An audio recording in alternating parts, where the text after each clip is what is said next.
யாத்திராகமம் 12ஆம் அதிகாரம். கர்த்தர் எகிப்து தேசத்தில் மோசேயும் ஆரோனையும் நோக்கி, இந்த மாதம் உங்களுக்கு பிரதான மாதம், இது உங்களுக்கு வருஷத்தின் முதலாம் மாதமாய் இருப்பதாக. நீங்கள் இஸ்ரவேல் சபையார் யாவரையும் நோக்கி, இந்த மாதம் 10ஆம் தேதியில் வீட்டு தலைவர்கள் வீட்டுக்கு ஒரு ஆட்டுக்குட்டியாக ஒவ்வொருவரும் ஒவ்வொரு ஆட்டுக்குட்டியை தெரிந்து கொள்ள கடவர்கள். ஒரு வீட்டில் இருக்கிறவர்கள் ஒரு ஆட்டுக்குட்டியை புசிக்கிறதற்கு போதுமான பேர்களாய் இராமற் போனால், அவனும் அவன் சமீபத்தில் இருக்கிற அவனுடைய அயல் வீட்டுக்காரனும் தங்கள் இடத்திலுள்ள ஆத்துமாக்களின் இலக்கத்திற்கு தக்கதாக ஒரு ஆட்டுக்குட்டியை தெரிந்து கொள்ள வேண்டும். அவனவன் புசிப்புக்கு தக்கதாக இலக்கம் பார்த்து ஆட்டுக்குட்டியை தெரிந்து கொள்ள வேண்டும். அந்த ஆட்டுக்குட்டி பழுதற்றதும் ஆணும் ஒரு வயதுள்ளதுமாய் இருக்க வேண்டும். செம்மறி ஆடுகளிலாவது வெள்ளாடுகளிலாவது அதை தெரிந்து கொள்ளலாம். அதை இந்த மாதம் 14ஆம் தேதி வரைக்கும் வைத்திருந்து இஸ்ரவேல் சபையின் ஒவ்வொரு கூட்டத்தாரும் சாயங்காலத்தில் அதை அடித்து அதன் இரத்தத்தில் கொஞ்சம் எடுத்து தாங்கள் அதை புசிக்கும் வீட்டு வாசல் நிலைக்கால்கள் இரண்டிலும் நிலையின் மேற் சட்டத்திலும் தெளித்து அன்று ராத்திரியிலே அதன் மாம்சத்தை நெருப்பினால் சுட்டு புளிப்பில்லா அப்பத்தோடும் கசப்பான கீரையோடும் அதை புசிக்க கடவர்கள். பச்சையாயும் தண்ணீரில் அவிக்கப்பட்டதாயும் அல்ல, அதன் தலையையும் அதன் தொடைகளையும் அதற்குள்ள யாவையும் ஏகமாய் நெருப்பினால் சுட்டதாய் அதை புசிப்பீர்களாக. அதிலே ஒன்றையும் விடியற்காலம் மட்டும் மீதியாக வைக்காமல், விடியற்காலம் மட்டும் அதிலே மீதியாய் இருக்கிறதை அக்கினியால் சுட்டெரிப்பீர்களாக. அதை புசிக்க வேண்டிய விதமாவது, நீங்கள் உங்கள் அறைகளில் கச்சை கட்டிக்கொண்டும் உங்கள் கால்களில் பாதரட்சை தொடுத்து கொண்டும் உங்கள் கையில் தடி பிடித்து கொண்டும் அதை தீவிரமாய் புசிக்க கடவீர்கள். அது கர்த்தருடைய பஸ்கா. அந்த ராத்திரியிலே நான் எகிப்து தேசமெங்கும் கடந்து போய் எகிப்து தேசத்தில் உள்ள மனிதர் முதல் மிருக ஜீவன்கள் மட்டும் முதற்பேரா இருக்கிறவைகளை எல்லாம் அதம் பண்ணி எகிப்து தேவர்களின் மேல் நீதியை செலுத்துவேன். நானே கர்த்தர். நீங்கள் இருக்கும் வீடுகளில் அந்த இரத்தம் உங்களுக்காக அடையாளமாய் இருக்கும். அந்த இரத்தத்தை நான் கண்டு உங்களை கடந்து போவேன். நான் எகிப்து தேசத்தை அழிக்கும்போது அழிக்கும் வாதை உங்களுக்குள்ளே வராதிருக்கும். அந்த நாள் உங்களுக்கு நினைவு கூறுதலான நாளாய் இருக்க கடவது. அதை கர்த்தருக்கு பண்டிகையாக ஆசரிப்பீர்களாக. அதை உங்கள் தலைமுறை தோறும் நித்திய நியமமாக ஆசரிக்க கடவீர்கள். புளிப்பில்லா அப்பத்தை 7 நாளளவும் புசிக்க கடவீர்கள். முதலாம் நாளில் தானே புளித்த மாவை உங்கள் வீடுகளிலிருந்து நீக்க வேண்டும். முதலாம் நாள் தொடங்கி 7ஆம் நாள் வரைக்கும் புளித்த அப்பம் புசிக்கிறவன் எவனோ அந்த ஆத்துமா இஸ்ரவேலரில் இருந்து அறுப்புண்டு போவான். முதலாம் நாளில் பரிசுத்த சபை கூடுதலும் 7ஆம் நாளிலும் பரிசுத்த சபை கூடுதலும் இருக்க வேண்டும். அவைகளில் ஒரு வேலையும் செய்யப்படலாகாது. அவரவர் சாப்பிடுகிறதற்கு தேவையானது மாத்திரம் உங்களால் செய்யப்படலாம். புளிப்பில்லா அப்ப பண்டிகையை ஆசரிப்பீர்களாக. இந்த நாளில்தான் நான் உங்கள் சேனைகளை எகிப்து தேசத்திலிருந்து புறப்பட பண்ணினேன். ஆகையால் உங்கள் தலைமுறை தோறும் நித்திய நியமமாக இந்த நாளை ஆசரிக்க கடவீர்கள். முதலாம் மாதம் 14ஆம் தேதி சாயங்காலம் தொடங்கி மாதத்தின் 21ஆம் தேதி சாயங்காலம் வரைக்கும் புளிப்பில்லா அப்பம் புசிக்க கடவீர்கள். 7 நாளளவும் உங்கள் வீடுகளில் புளித்தமா காணப்படலாகாது. எவனாகிலும் புளிப்பிடப்பட்டதை புசித்தால் அவன் பரதேசி ஆனாலும் சுதேசி ஆனாலும் அந்த ஆத்துமா இஸ்ரவேல் சபையில் இராமல் அறுப்புண்டு போவான். புளிப்பிடப்பட்ட யாதொன்றையும் நீங்கள் புசிக்க வேண்டாம். உங்கள் வாசஸ்தலங்களில் எல்லாம் புளிப்பில்லா அப்பம் புசிக்க கடவீர்கள் என்று சொல் என்றார். அப்பொழுது மோசே இஸ்ரவேல் மூப்பர் யாவரையும் அழைப்பித்து, நீங்கள் உங்கள் குடும்பங்களுக்கு தக்கதாக உங்களுக்கு ஆட்டுக்குட்டியை தெரிந்தெடுத்து கொண்டு பஸ்காவை அடித்து ஈசோப்பு கொழுந்துகளின் கொத்தை எடுத்து கிண்ணியில் இருக்கும் இரத்தத்தில் தோய்த்து அதில் இருக்கும் அந்த இரத்தத்தை வாசல் நிலைக்கால்களின் மேற் சட்டத்திலும் வாசலின் நிலைக்கால்கள் இரண்டிலும் தெளியுங்கள். விடியற்காலம் வரைக்கும் உங்களில் ஒருவரும் வீட்டு வாசலை விட்டு புறப்பட வேண்டாம்.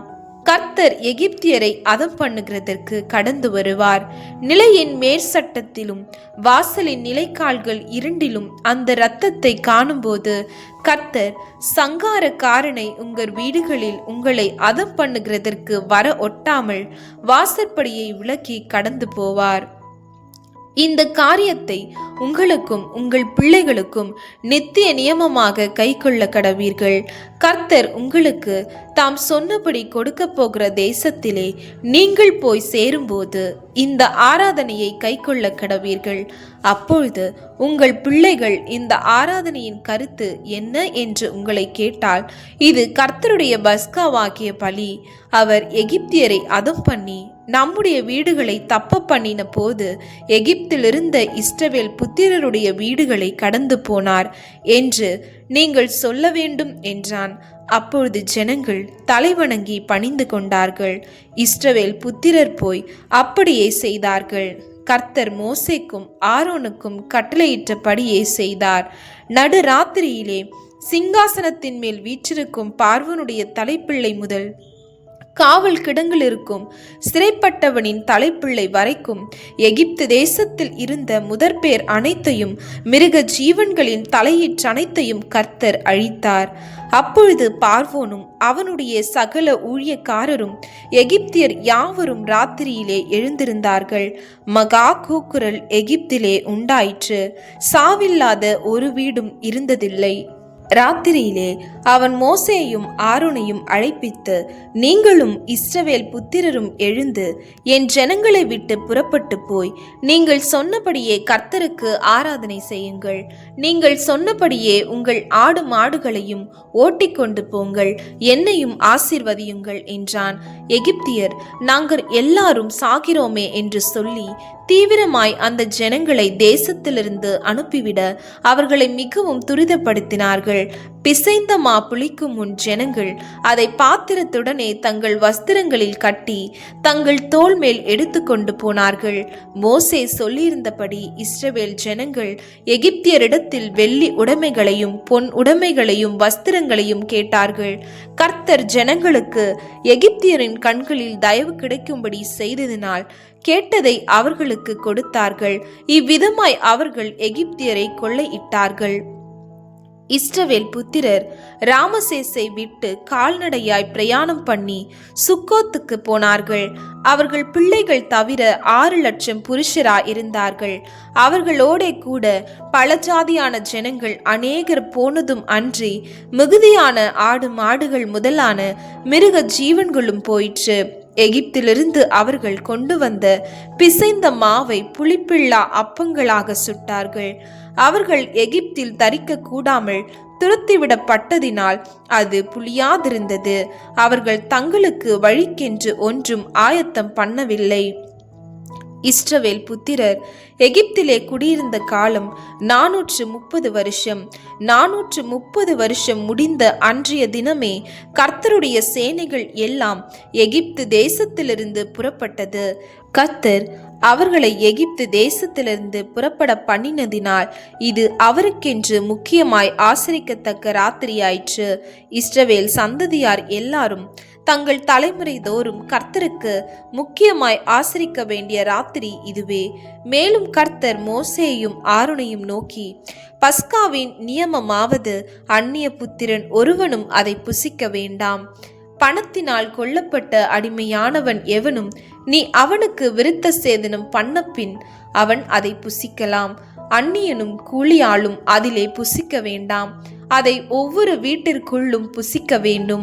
அந்த மாம்சத்தில் கொஞ்சமாகிலும் வீட்டிலிருந்து வெளியே கொண்டு போகக்கூடாது. அதில் ஒரு எலும்பையும் முறிக்க கூடாது. இஸ்ரவேல் சபையார் எல்லாரும் அதை ஆசரிக்க கடவர்கள். அந்நியன் ஒருவன் உன்னிடத்திலே தங்கி கர்த்தருக்கு பஸ்காவை ஆசரிக்க வேண்டும் என்று இருந்தால் அவனை சேர்ந்த ஆண் பிள்ளைகள் யாவரும் விருத்த சேதனம் பண்ணப்பட வேண்டும். பின்பு அவன் சேர்ந்து அதை ஆசரிக்க வேண்டும். அவன் சுதேசியைப் போல் இருப்பான். விருத்த சேதனம் இல்லாத ஒருவனும் அதிலே புசிக்க வேண்டாம். சுதேசிக்கும் உங்களிடத்தில் தங்கும் பரதேசிக்கும் ஒரே பிரமாணம் இருக்க கடவது என்றார். இப்படியே இஸ்ரவேல் புத்திரர் எல்லாரும் செய்தார்கள். கர்த்தர் மோசேக்கும் ஆரோனுக்கும் கட்டளையிட்டபடியே செய்தார்கள். அன்றைய தினமே கர்த்தர் இஸ்ரவேல் புத்திரரை அணி அணியாய் எகிப்து தேசத்திலிருந்து புறப்பட பண்ணினார்.